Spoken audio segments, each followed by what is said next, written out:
Buenos días a todos. Espero que hayan descansado bien anoche. Aquellos que son de Nueva Zelanda y de la costa este, espero que se hayan recuperado del jet lag. Hoy día vamos a tener otras 4 presentaciones y vamos a comenzar con la tercera trompeta. Si tienes las notas de estudio, vamos a comenzar en la página 65. Pero antes de comenzar, queremos tener una palabra de oración. Queremos comenzar cada sesión, mañana y tarde, con una palabra de oración. Inclinemos nuestra cabeza para orar. Padre Celestial, venimos ante tu gran trono en el poderoso nombre de Jesús, sabiendo que si venimos con fe, tú escuchas y respondes nuestra oración. Gracias por darnos otro día más de vida. Te pedimos que ilumines nuestras mentes y abras nuestros corazones y nos des poder para entender y compartir lo que aprenderemos en el estudio de hoy y durante el curso de esta semana. Te agradecemos por la promesa de tu presencia y te lo pedimos en el nombre de tu Hijo Jesús. Amén. Ok, la primera trompeta, ¿qué significa? Estamos revisando lo de ayer. La destrucción de Jerusalén. La segunda trompeta describe qué evento histórico. Describe la caída de ¿qué? Del Imperio Romano. Y luego viene la tercera trompeta. Leamos Apocalipsis 8, verso 10, donde tenemos una descripción de la tercera trompeta. Tenemos muchos símbolos aquí. Y el tercer ángel tocó la trompeta y cayó del cielo una gran estrella, ardiendo como una antorcha, y cayó sobre la tercera parte, nota aquí el concepto de nuevo, tercera parte, de los ríos y sobre las fuentes de las aguas. Y el nombre de la estrella es ajenjo. Y la tercera parte de las aguas se convirtió en ajenjo, y muchos hombres murieron a causa de esas aguas, porque se hicieron amargas. Así que aquí tenemos muchos símbolos. Tenemos una estrella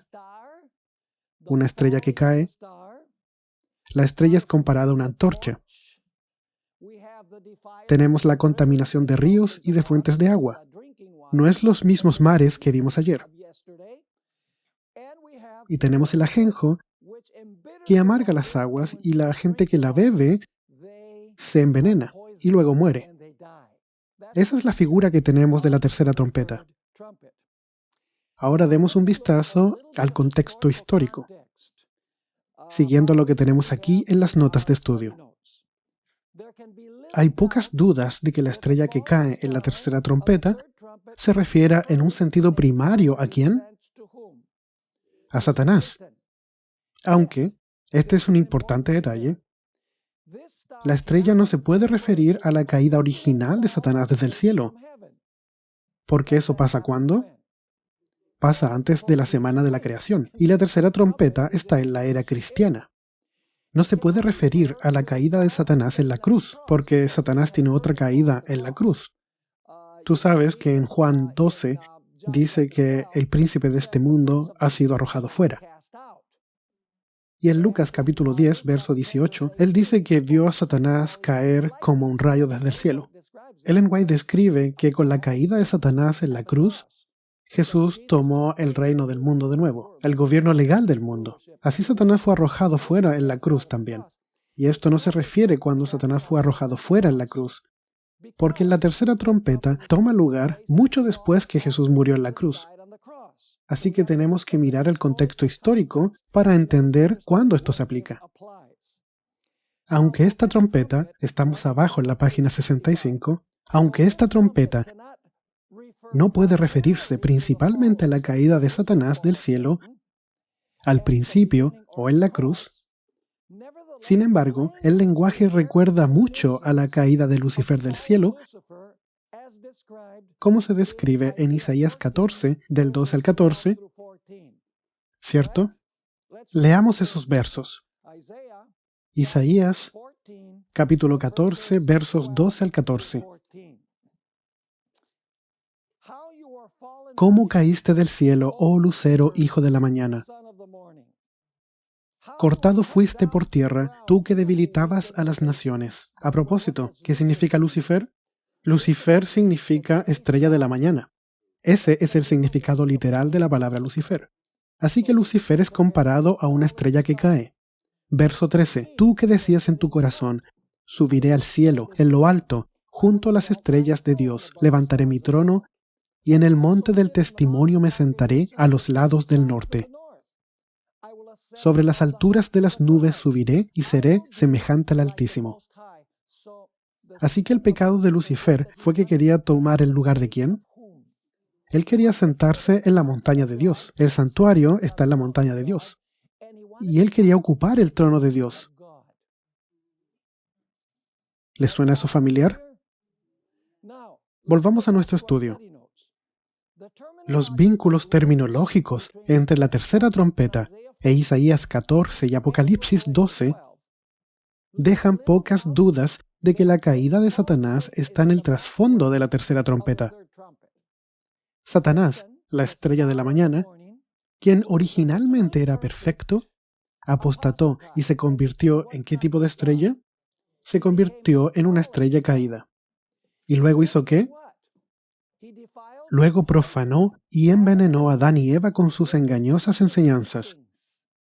Y el resultado fue que toda la raza humana vino a ser ¿qué?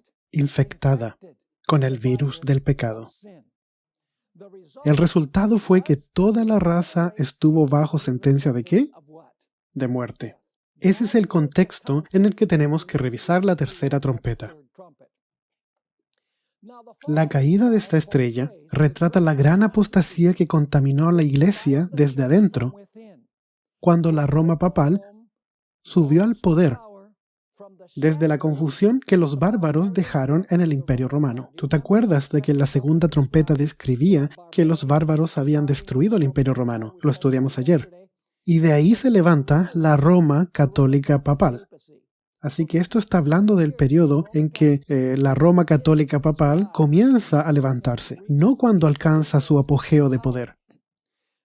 Ahora, la pregunta principal es esta. ¿Qué principio nos permite decir que la estrella caída representa a Satanás, pero también la caída de la Roma papal? Tenemos tres razones. Podemos decir que la caída de Satanás es realmente el trasfondo de la caída de la Iglesia en los tiempos de Constantino y desde ahí por los siguientes 2 siglos. Necesitamos tomar en cuenta 3 puntos. En primer lugar, la Biblia le atribuye a Satanás. En realidad, lo que la Biblia le atribuye a Satanás, él de hecho lo logra a través de ¿qué? ¿O a través de quién? A través de los poderes humanos apóstatas. Nosotros estamos conscientes que Apocalipsis capítulo 12, verso 4, dice que el dragón se paró frente a la mujer para devorar a su hijo. Tan pronto como el niño naciera, esto lo hace el dragón. Pero ¿a quién utilizó el dragón? ¿A quién utilizó Satanás? Él utilizó a Herodes, el emperador romano. De hecho, en el Gran Conflicto, página 438, Ellen White escribe que así, mientras el dragón principalmente representa a Satanás, es en un sentido secundario un símbolo de ¿qué? Un símbolo de Roma pagana. De la misma forma como la Roma pagana da su poder al papado. Quiero que noten la terminología que se utiliza en Apocalipsis 13, verso 2. Nota esta cita de Ellen White. En el siglo VI, el papado concluyó por afirmarse. A propósito, ¿eso significa que ya se había levantado el papado antes que esto? Solo se establece firmemente en el 538. En el siglo VI, el papado concluyó por afirmarse. El asiento de su poder quedó definitivamente fijado en la ciudad imperial, cuyo obispo fue proclamado cabeza de toda la iglesia. Ahora escuchen esto. El paganismo había dejado el lugar ¿a quién? Al papado. ¿Y qué texto encontramos que muestre que el paganismo del Imperio Romano le da el poder al papado? Apocalipsis 13, verso 2. El dragón dio a la bestia, así que la Roma pagana es comparado ¿con qué? Con el dragón, ¿cierto? El dragón dio a la bestia su poder y su trono y gran autoridad. Así que el dragón trabajó a través de la Roma pagana, ambos cuando Jesús nació, y así la Roma pagana dio su trono y autoridad ¿a quién? Al papado. Y en el tiempo final, Ellen White explica que el dragón representa los que gobiernan el mundo. ¿No significa que el dragón representa a Satanás? Sí, es Satanás, trabajando a través de poderes visibles que él utiliza. Nota esta declaración de Testimonio para los Ministros, página 39. Reyes, príncipes y gobernantes han colocado sobre sí mismos el rótulo del anticristo y son representados por el ¿qué? Así que, ¿qué representa el dragón? Sí, Satanás primeramente. Pero también representa ¿qué? A los reyes que gobiernan. Y dice, y son representados por el dragón que va a hacer guerra contra los santos, los que guardan los mandamientos de Dios y tienen la fe de Jesús. Así que la principal razón por la que decimos que en la tercera trompeta la estrella que cae puede representar al papado, aun cuando primeramente representa ¿a quién? Primeramente representa a Satanás. Ahora, la segunda razón por la que conocemos esto es porque cuando tú ves Daniel 7, tú tienes al cuerno pequeño, ¿cierto? El cuerno pequeño persigue ¿a quién? A los santos del Altísimo. En Apocalipsis 13, tú tienes a la bestia que persigue a los santos del Altísimo. En Daniel, el cuerno pequeño persigue al pueblo de Dios por tiempo, tiempos y medio tiempo. En Apocalipsis 13, la bestia persigue al pueblo de Dios por 42 meses. Es el mismo periodo de tiempo. Sin embargo, cuando tú vuelves a Apocalipsis capítulo 12, tú encuentras que la mujer huye al desierto porque el dragón quiere destruir a la mujer. Así que tú tomas Apocalipsis 13, que tiene el cuerno pequeño, y la bestia, que es el que persigue al pueblo de Dios. Pero Apocalipsis 12 nos dice que por tiempo, tiempos y medio tiempo, el dragón persigue al pueblo de Dios. Así que el papado es el emisario ¿de quién? Es el emisario del dragón, un emisario de Satanás. En tercer lugar, la tercera razón por la que decimos que la estrella caída representa al papado, y no solo a Satanás personalmente, es porque encontramos en 2 de Tesalonicenses, capítulo 2, versos 3 y 4, aquí se nos dice explícitamente que el hombre de pecado se exalta a sí mismo porque quiere tomar el lugar ¿de quién? Quiere tomar el lugar de Dios, sentándose en el templo de Dios, mostrándose a sí mismo como Dios. ¿Están conmigo? ¿Quién es este hombre de pecado? Este hombre de pecado principalmente es Satanás. Pero Satanás trabajando a través ¿de quién? Trabajando a través de la Roma papal. Es interesante que en 2 de Tesalonicenses 2:9 se nos dice que en el griego original dice que el hombre de pecado es energizado por Satanás. Esa es la terminología que se usa en 2 de Tesalonicenses capítulo 2, verso 9. Así que el trasfondo de la idea expresada arriba es que Satanás no cumple su trabajo en persona, sino que a través de su simiente o su cuerpo. Lo que no pudo hacer o cumplir en el cielo, lo hace a través de su vicegerente o a través de su representante. Como Cristo trabaja a través de su cuerpo. ¿Cuál es el cuerpo de Cristo? La iglesia. Satanás también tiene ¿qué? Él también tiene un cuerpo a través del cual trabaja. ¿Está este principio claro? Ahora hablemos de Satanás y de su vicegerente. En el monte de la tentación, ¿tú te acuerdas qué le ofreció Satanás a Jesús? Todos los reinos del mundo, si solo se postraba delante de él. Jesús rechazó la oferta de todos los reinos del mundo. Pero en los tiempos de Constantino, Satanás ofreció al obispo de Roma esos mismos reinos. ¿Y qué hizo él? Y él aceptó la oferta. Así que si Cristo hubiese aceptado la oferta de Satanás, Cristo se hubiese convertido ¿en qué? en su vicegerente o representante. Pero en los tiempos de Constantino, cuando el papado aceptó la oferta de los reinos del mundo, el papado, la línea de los papas, se convirtieron ¿en qué? En los vicegerentes de Satanás. ¿Estás entendiendo este principio? Ahora leamos estas declaraciones del espíritu de profecía. Ellen White entendió esto. Hay uno solo señalado en la profecía como el hombre de pecado. ¿Cuál es ese? Es el representante de Satanás. Ese es el significado de la palabra vicegerente. Es el representante de Satanás. Tomando las sugerencias de Satanás respecto a la ley de Dios, que es tan inmutable como su rostro, este hombre de pecado viene y representa al mundo que ha cambiado esa ley y que el primer día de la semana, en lugar del séptimo, es ahora el sábado. Profesando infalibilidad, reclama el derecho de cambiar la ley de Dios para que se ajuste a sus propios propósitos.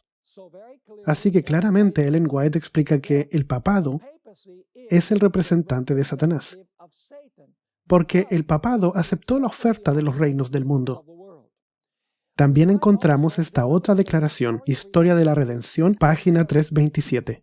Esta aveniencia entre el paganismo y el cristianismo, esto es, en los días de Constantino, dio por resultado el desarrollo del hombre de pecado, predicho en la profecía como oponiéndose a Dios y ensalzándose a sí mismo sobre Dios. ¿Y es porque Satanás quería originalmente exaltarse a sí mismo sobre Dios? Sí.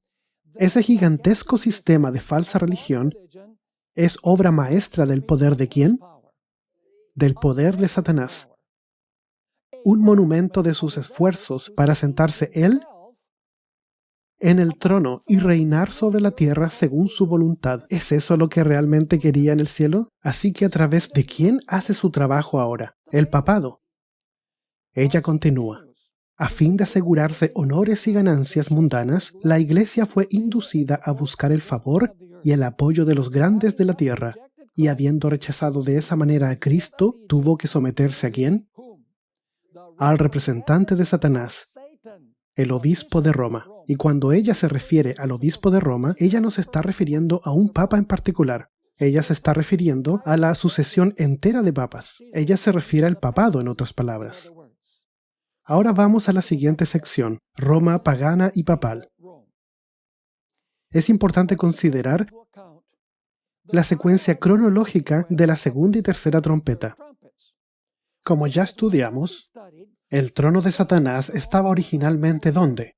Si tú lees, esto no lo cubrimos en clase, pero si tú lees la tarea para hoy, vas a notar que primero la piedra de Satanás estaba ¿dónde?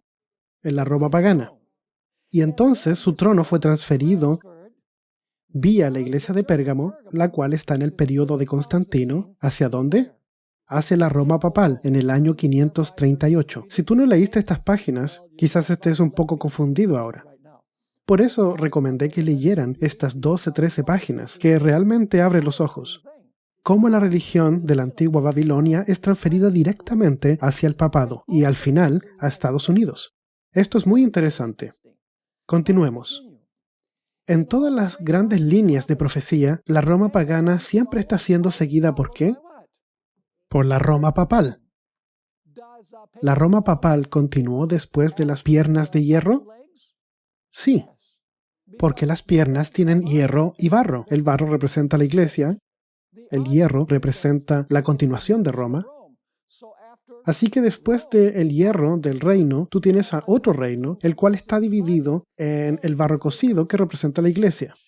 Así que en Daniel 7 también tenemos la Roma papal seguida por la Roma pagana. Sí, porque tenemos al dragón, que tiene 10 cuernos, y entonces tú tienes el pequeño cuerno, el cual es el siguiente poder. ¿Y qué tal Apocalipsis capítulo 12? Sí, después de que el dragón trata de devorar al niño, el niño es enviado al trono.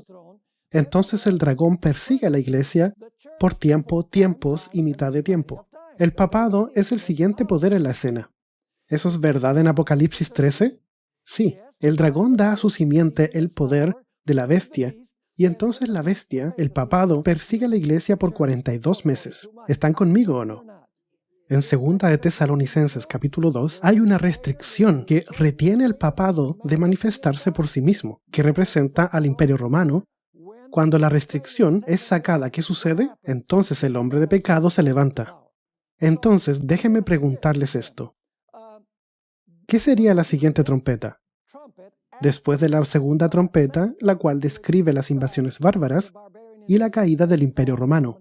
¿Cuál sería el siguiente poder que se levantaría? De acuerdo a estas grandes líneas de profecía. Sería la Roma papal. ¿Están conmigo o no? Así que todo lo que tienes que hacer es mirar la cronología de esto. Ahora vamos al párrafo de la mitad de la página 69. La profecía de Daniel 7 no deja lugar a dudas de que después de que los 10 cuernos se caen, el Imperio Romano, esos son los 10 cuernos, surgiría otro poder para someterlos y contaminarlos.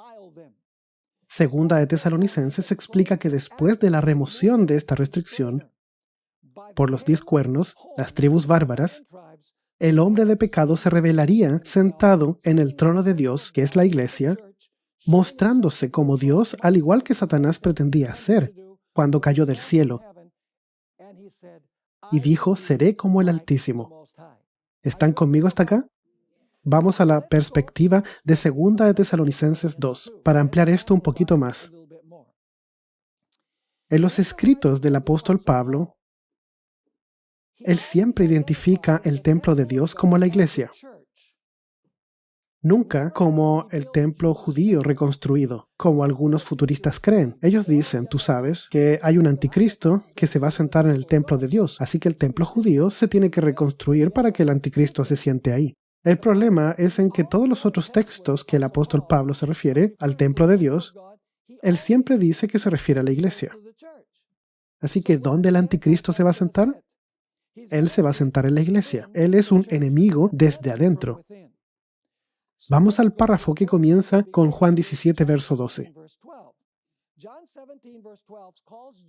Llama a Judas por el nombre idéntico al hombre de pecado.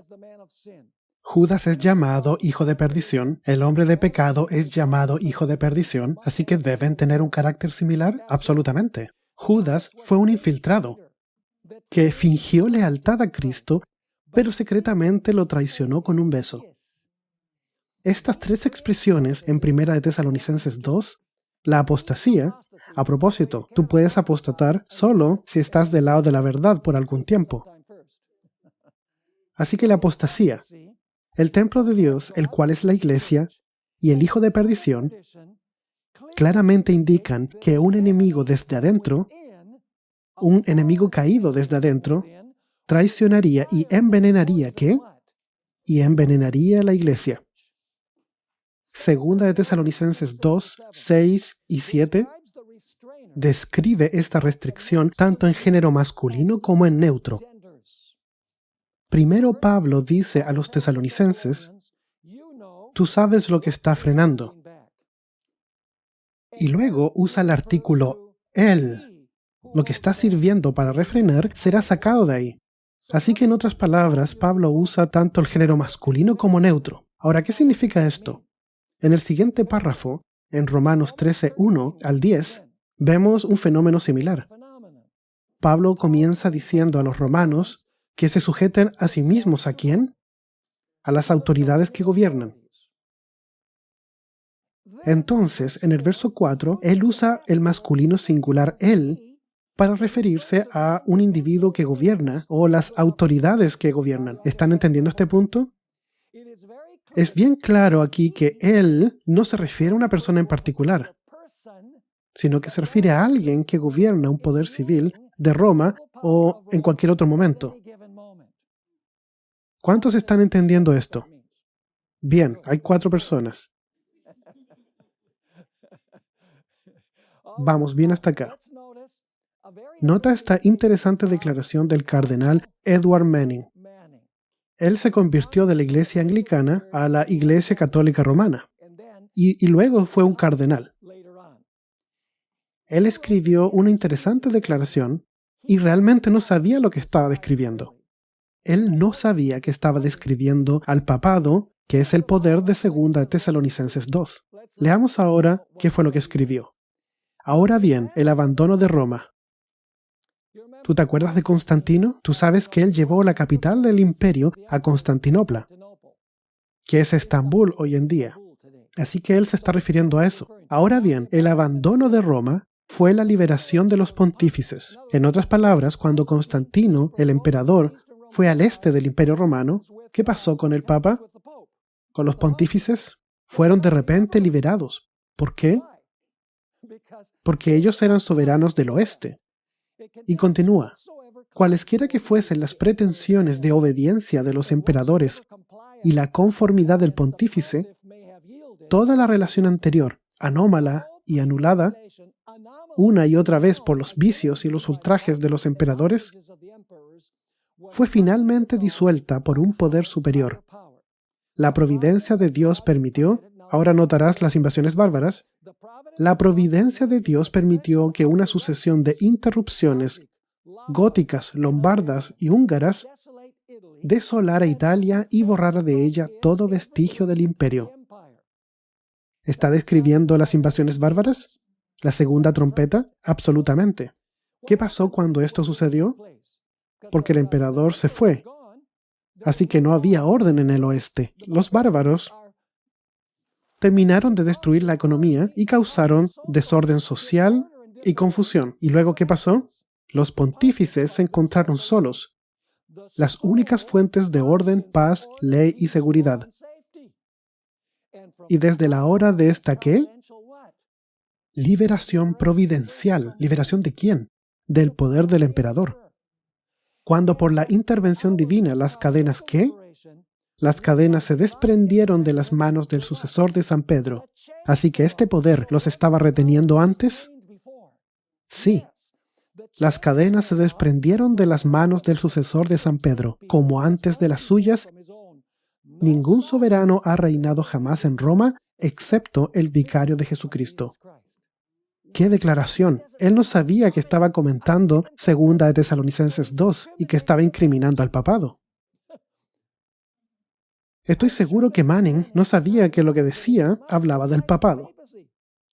Históricamente prueba que el sacar el Imperio Romano, de hecho, llevó a la liberación de los pontífices de Roma. ¿No es llamativo que Manning describe la caída del Imperio Romano como qué?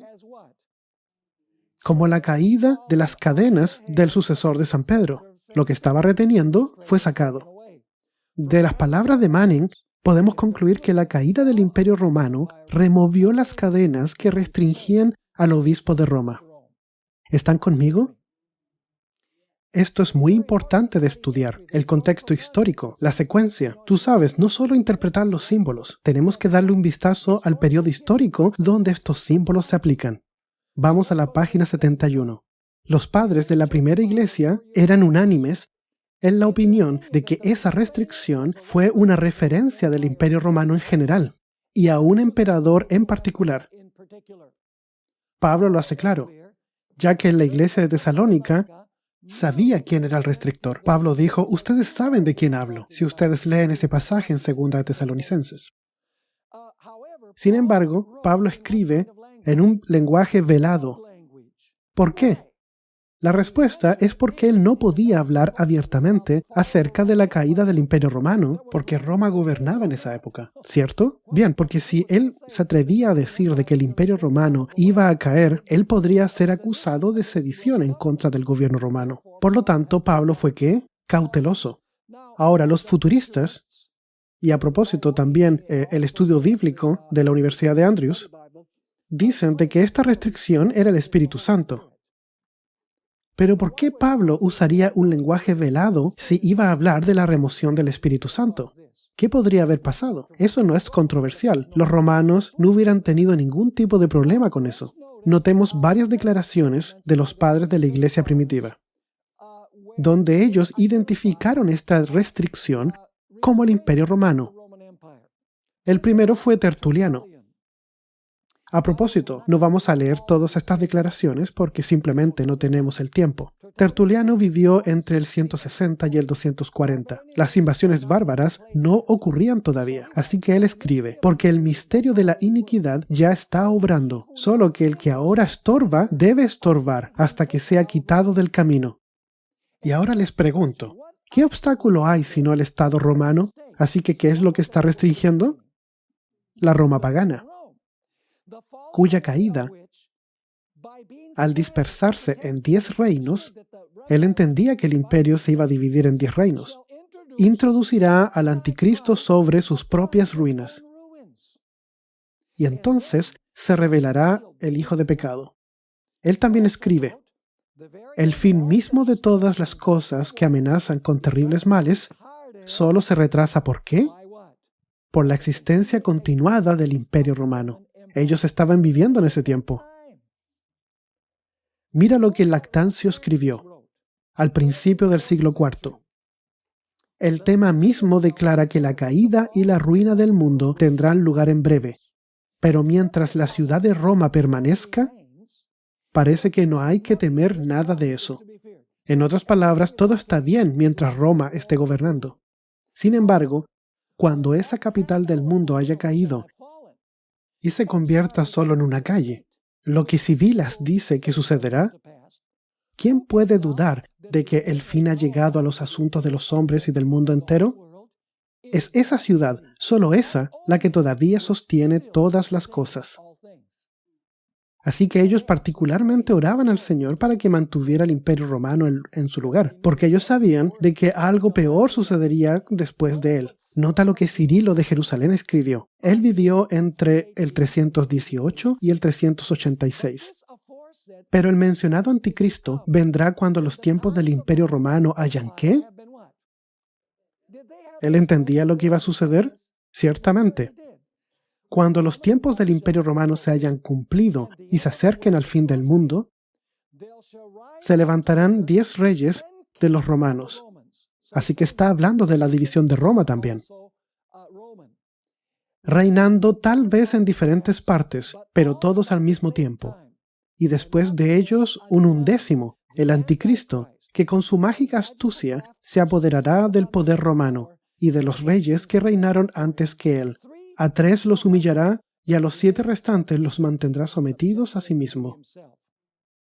Ambrosio, que murió el 398, dice: después de la caída o decadencia del Imperio Romano, el anticristo aparecerá.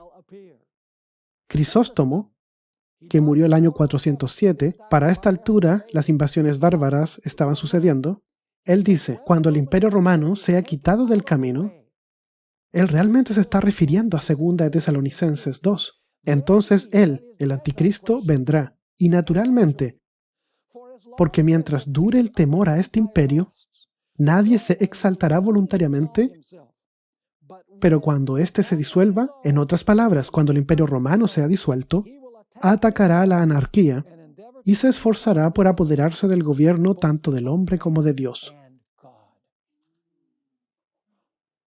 Hablemos de Jerónimo, el que tradujo las Escrituras a la famosa versión Vulgata.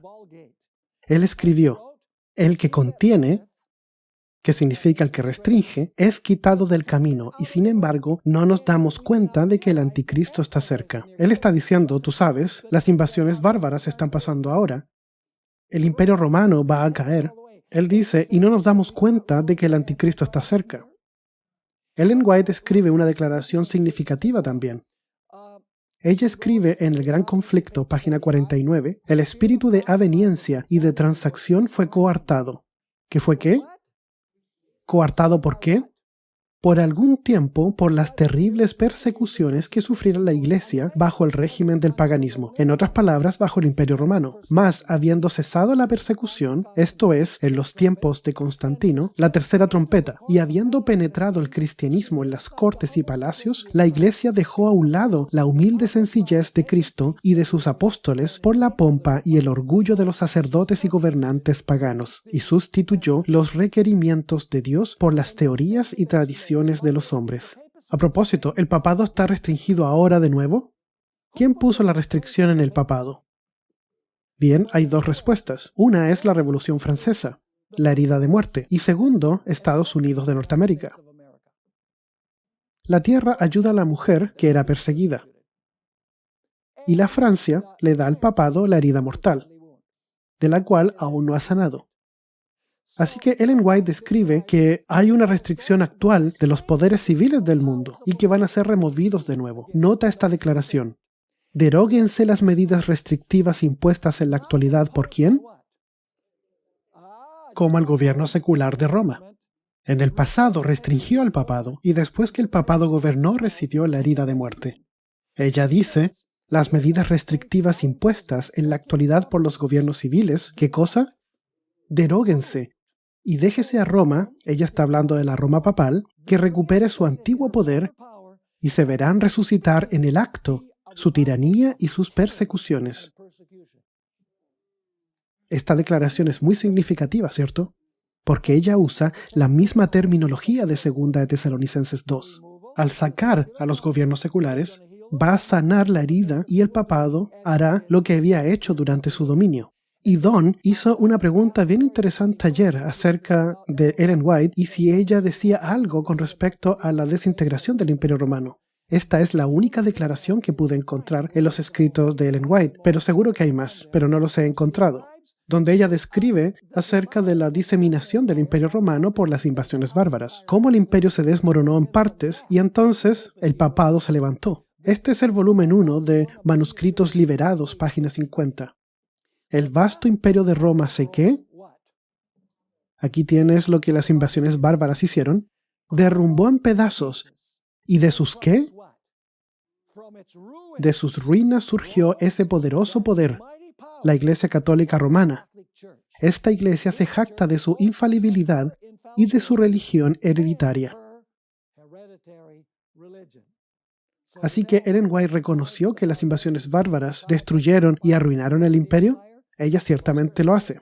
¿Ella pensaba que necesitábamos 4 trompetas para entender este evento histórico? Dudo mucho que así sea. Hablemos de la estrella que cae. La tercera trompeta describe la estrella que cae desde el cielo como una antorcha. Así que necesitamos ahora avanzar a la lámpara ardiente. Por lo tanto, necesitamos no solo descubrir el significado de la palabra estrella, sino también de ¿qué? De lámpara ardiente. Así como vemos, en primera instancia, la caída de la estrella representa ¿a quién? A Satanás. Muchos textos de la Escritura dejan esto absolutamente claro. Veamos estos textos. Isaías 14:12, que ya lo leímos. Leamos Apocalipsis 12:7. Después hubo una gran batalla en el cielo. Miguel y sus ángeles luchaban contra el dragón, y luchaba el dragón y sus ángeles. Pero no prevalecieron, ni se halló ya lugar para ellos en el cielo. ¿Y fue qué? Lanzado fuera el gran dragón, la serpiente antigua que se llama Diablo y Satanás, el cual engaña al mundo entero, fue arrojado a la tierra, y sus ángeles fueron arrojados con él. En Lucas capítulo 10, verso 18, Jesús dice que vio a Satanás caer como un rayo desde el cielo. Ellen White dice de que esta es una alusión a su caída, pero no la original, sino que especifica que está hablando cuando Satanás es arrojado del cielo en el momento de la cruz. Nota lo que Lucas 10, verso 18 dice. Volvieron los 70 con gozo, diciendo, Señor, aún los demonios se nos sujetan a tu nombre. Y les dijo, yo veía a Satanás ¿qué? Caer del cielo como un rayo. ¿Es esto similar a lo que notamos en la tercera trompeta? Absolutamente. He aquí os doy potestad de hollar serpientes y escorpiones, y sobre toda fuerza del enemigo, y nada os dañará. A propósito, en las Escrituras los ángeles se comparan a lámparas. ¿Es Satanás un ángel? Él es una estrella caída. Pero los ángeles también se les llama lámparas. Nota Ezequiel capítulo 1, versos 13 y 14. Cuanto a la semejanza de los seres vivientes, los ángeles, su aspecto era como de carbones de fuego encendidos.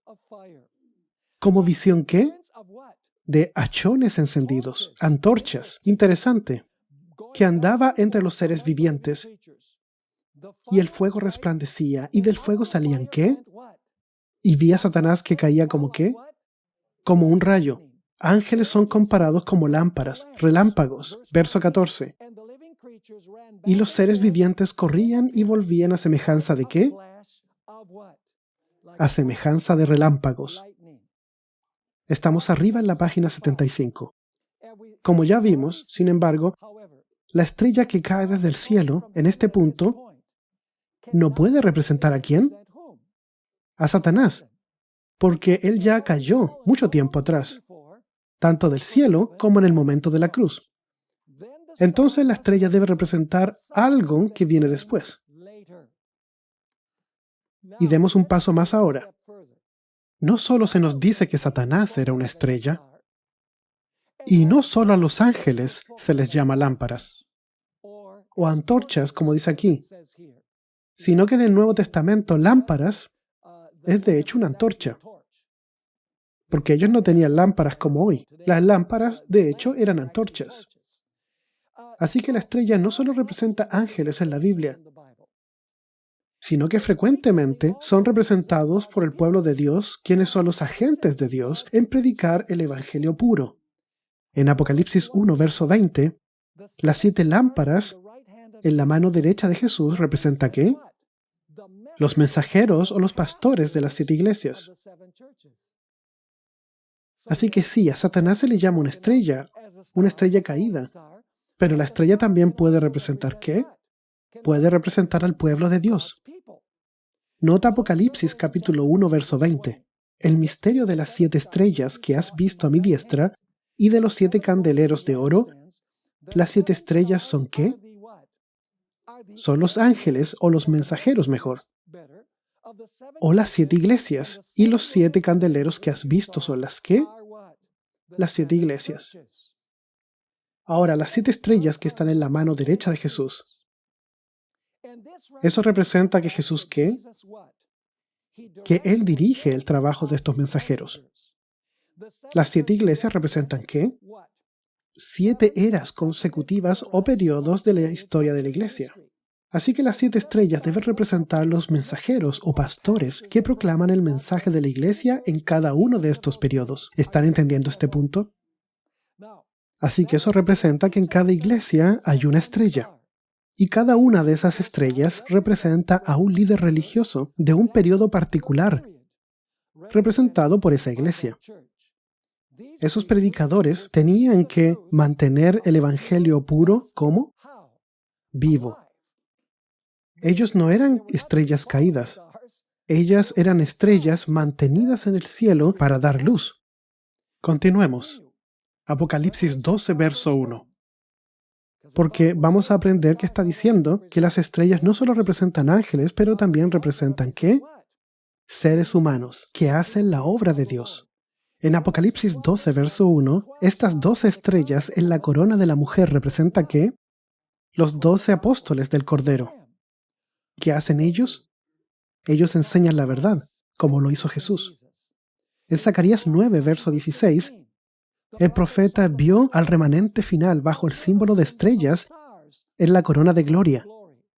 En Daniel 8, verso 10 y verso 24, se nos dice que el pequeño cuerno arroja las estrellas que representan a quienes que han sido perseguidos durante el periodo del dominio papal.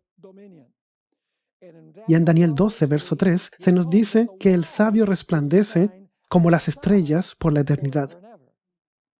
¿Las estrellas también representan al pueblo de Dios fiel? Absolutamente, mientras ellas no caigan a propósito.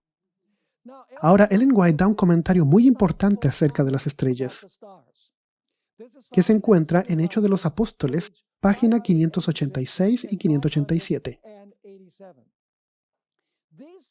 El que tiene las 7 estrellas en su diestra, estas palabras son dirigidas ¿a quién? A los maestros de la iglesia, a aquellos a quienes Dios confió pesadas responsabilidades. Así que, ¿qué representa aquí las estrellas? A los maestros de la iglesia, que se les ha confiado ¿qué? Un peso de responsabilidad. Las dulces influencias que han de abundar en la iglesia están vinculadas estrechamente ¿con quién? Los ministros de Dios, quienes deben revelar el amor de Cristo. Las estrellas del cielo están bajo su dirección. Las llena de luz, guía y dirige sus movimientos. ¿Qué pasaría si ellos no fueran dirigidas por Cristo? Si no lo hiciera, llegarían a ser ¿qué? Estrellas caídas. ¿Están entendiendo este punto? Así es con sus ministros. Son instrumentos en sus manos, y todo lo bueno que pueden hacer es realizado por medio del poder divino. Por medio de ellos se difunde la luz del Salvador, quien ha de ser su eficiencia. Si tan solo miraran a Él como Él miraba al Padre, serían capacitados para hacer la obra de ¿quién? Su obra. Cuando dependan de Dios, Él les dará su esplendor para reflejarlo al mundo. ¿No es esto una declaración maravillosa? Así que Satanás tiene estrellas caídas que hacen lo que él quiere. Él es la estrella caída, pero él tiene también estrellas caídas. ¿No es Jesús la estrella de la mañana? Sí. ¿Y tiene él también estrellas que le sirven? Absolutamente. Pero ellas no son estrellas caídas, son estrellas que son mantenidas en el cielo para que arrojen luz. Espero que me estén siguiendo. Ahora demos un vistazo al lado positivo de la lámpara ardiente. Hay un lado positivo de la estrella como lámpara ardiente. La palabra lámpara, que proviene del griego lampades, en Apocalipsis 8, verso 8, se refiere a una antorcha que arde. Juan 18, verso 3, usa la misma palabra para describir a los fariseos que venían con antorchas a arrestar a Jesús. Así que la lámpara es realmente una antorcha en ese tiempo. Hechos 20, en el verso 8, describe las antorchas que proveen luz. Cuando el apóstol Pablo pasó mucho tiempo en la noche predicando hasta que a medianoche Eutico se cayó por la ventana y fue resucitado por el poder de Dios. Y ustedes piensan que mis sermones son largos. Yo siempre menciono esto. Ahora la Escritura no solo compara al pueblo de Dios con estrellas, sino también ¿con qué? Con lámparas. Satanás es una estrella, pero es una lámpara que ha caído. El pueblo de Dios son estrellas, y sus lámparas no son lámparas caídas. Tú sabes, como en Isaías 62, versos 1 y 2, donde se nos dice que la Escritura no solo compara al pueblo de Dios con estrellas, sino también con lámparas o antorchas que comparten la luz de Dios sobre un mundo de oscuridad. Isaías 62, 1 y 2. Por amor de Sión no callaré, y por amor de Jerusalén no descansaré, hasta que su justicia salga como ¿qué? Como resplandor su justicia, y su salvación se encienda como ¿qué? Como una lámpara que arde. Entonces verán las gentes tu justicia, y todos los reyes tu gloria. Esa es la gloria de la lámpara, la gloria de la antorcha. Y te será puesto un nombre nuevo que la boca de Jehová nombrará. Vamos a saltarnos 2 Corintios 4, 5 y 6 porque necesitamos avanzar. Vamos a Mateo 5, versos 14 al 16. Jesús les dijo a sus seguidores, ¿ustedes son qué? Espera un minuto, pensé que Jesús era la luz del mundo. ¿Será que Jesús se contradijo a sí mismo cuando él dijo que yo soy la luz del mundo y luego dijo tú eres la luz del mundo? No, él es el sol y nosotros las lunas. El sol tiene la luz original. La luna refleja la luz del sol. Así que Jesús es la estrella de la mañana, pero aquellos que son sus seguidores y predican el evangelio puro son estrellas bajo el liderazgo de la estrella. Y dice, ustedes son la luz del mundo. Una ciudad asentada sobre un monte no se puede esconder, ni se enciende una luz. No es la misma palabra lampades, sino que es la palabra luknon, que es un sinónimo. Ni se enciende una luz y se pone debajo de un almud, sino sobre el candelero, luknia, y alumbra, lampo. Tú ves de que la palabra luknon y la palabra lampades son sinónimos. Así que dice, no se enciende una luz y se pone debajo de un almud, sino sobre el candelero, y alumbra a todos los que están en casa. Y luego, ¿qué es lo que dice? Así alumbre vuestra luz, que es la luz de la lámpara, ¿cierto? Así alumbre vuestra luz delante de los hombres para que vean vuestras buenas obras. ¿Cuál es la luz? Es el carácter, para que vean vuestras buenas obras y glorifiquen a vuestro Padre que está en los cielos. Ahora, no voy a leer el siguiente párrafo porque ustedes están bien familiarizados con él. Es la parábola de las 10 vírgenes. Es interesante, aquí la palabra lámpara es utilizada muchas veces. Las vírgenes, ¿qué representan? Ellas representan al pueblo de Dios que iluminan el camino a la cámara del matrimonio, a las bodas de Jesús con su pueblo. Esto es su pueblo corporativo, ¿cierto? ¿Y Dios está comparando su pueblo a lámparas? Él ciertamente las compara a lámparas. Ahora vamos a la siguiente página, página 78.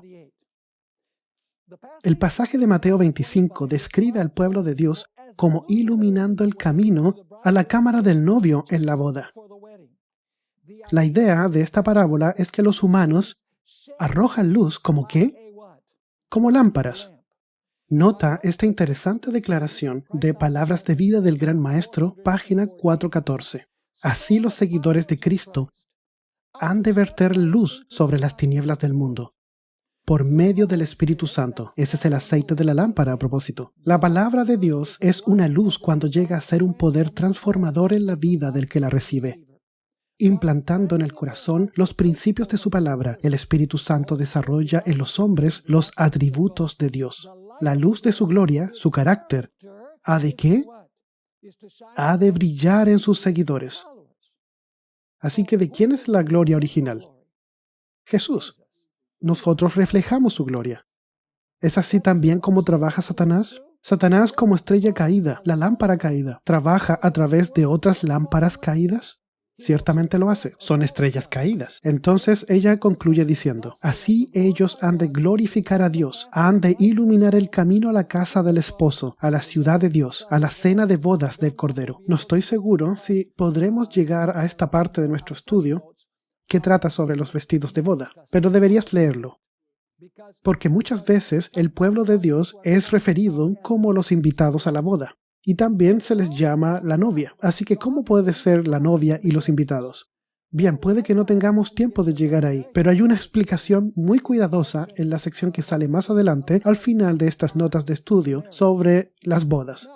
Ahora, Apocalipsis 4, verso 5, es un verso muy interesante. Leámoslo. Y del trono salían relámpagos y truenos y voces, y delante del trono ardían lámparas de fuego. Lampades es la palabra de nuevo. Delante del trono ardían 7 lámparas de fuego, las cuales son los 7 espíritus de Dios. Así que, ¿qué representan estas 7 lámparas de fuego? Representa a la iglesia, y la iglesia recibe el aceite.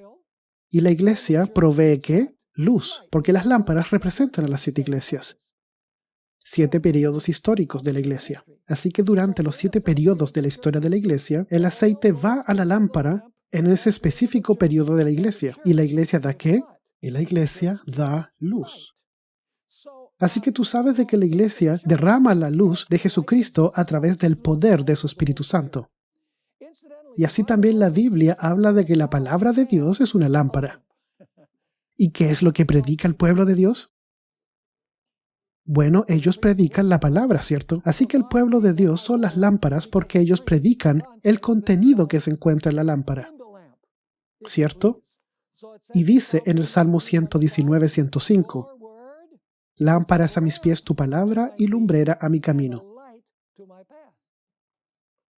Y finalmente Juan el Bautista es llamado una lámpara resplandeciente. ¿Sobre quién Juan Bautista da testimonio? Juan el Bautista dio su testimonio acerca de Jesús. De hecho, dice en Juan 1 que él no fue la luz. Y luego en Juan 5:35 él es llamado lámpara. Así que, ¿qué fue Juan el Bautista? Bueno, él fue una luz menor que llevó a la gente ¿a dónde?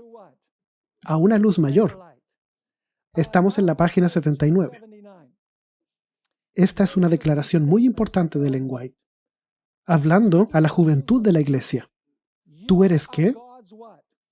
El portador de la luz de Dios. Él ha puesto en tus manos ¿una qué? Una lámpara. ¿Qué es esa lámpara? La palabra de Dios. Él ha puesto en tus manos una lámpara que debes mantener recortada y encendida para Él. ¿Me están siguiendo hasta acá? Ahora veamos el lado negativo de la lámpara. Puede que no alcancemos a terminar esta parte de nuestro estudio, pero haremos lo mejor que se pueda antes de que termine esta sesión de hoy. Apocalipsis 8, verso 8 indica que los ministros y maestros, ese es el ángel o la iglesia de la estrella en ese periodo, se suponían que eran ¿qué? Se suponía que debían brillar como lámparas. ¿Y en vez qué sucedió? Ellos fallaron de su propósito. y contaminaron las aguas. En otras palabras, los maestros empezaron a enseñar ¿qué? El error, herejía, ideas apóstatas. Ellen White escribió en Bible Echo del 1 de noviembre de 1892, Satanás había sido Lucifer. ¿Qué cosa? ¿Qué fue? El que llevaba la luz. Era la luz de Dios la que brillaba en él. El portador de la luz, el partícipe de la gloria de Dios en el cielo. Antes del pecado de Satanás, fue el que llevaba la luz. Una estrella resplandeciente como una lámpara que llevaba la gloria ¿de quién? De Dios. Sin embargo, cuando se convirtió en orgulloso y buscó cómo llevar gloria a sí mismo, traicionó y amargó a los ángeles con acusaciones falsas en contra de Dios. Como resultado, él cayó del cielo y se convirtió ¿en qué? Se convirtió en una estrella caída, una estrella que caía, una lámpara que caía. Algo similar ocurrió con la Iglesia Apostólica. Originalmente reflejaba la pureza del Evangelio de Jesús. Sin embargo, en el curso del tiempo, cayó en venenosa apostasía y de las puras aguas del Evangelio trajo muerte espiritual. Proverbios 13, verso 9 nos dice, la luz de los justos se alegrará, mas se apagará la lámpara de los impíos. Así que de las personas malas, ¿también se les llama lámparas? Absolutamente. Judas 11 y 13 habla de estrellas errantes que no tienen ancla y los compara con los tres apóstatas notables del Antiguo Testamento, Caín, Coré y Balaam. Leamos esos versos. Ay de ellos, porque han seguido el camino de Caín y se lanzaron por lucro en el error de Balaam y perecieron en la contradicción de Coré. Estos son manchas en vuestros ágapes, que comiendo impúdicamente con vosotros, se apacientan a sí mismos, llevadas de acá para allá por los vientos, árboles otoñales sin fruto, 2 veces muertos y desarraigados, fieras ondas del mar, que espuman su propia vergüenza. ¿Y luego qué dice? ¿Estrellas qué? Estrellas errantes, para las cuales está reservada eternamente la oscuridad de las tinieblas. En contraste con la estrella caída, para quienes estudiaron la profecía de la estrella de la mañana se levanta en sus corazones, y así es como la estrella de la mañana se contrasta con la estrella que cae. ¿Han entendido lo que hemos estudiado hasta acá? Todavía tenemos que estudiar sobre la contaminación de las aguas, las fuentes de las aguas y la amargura del ajenjo. Pero ese será el estudio que tendremos en nuestro emocionante próximo episodio.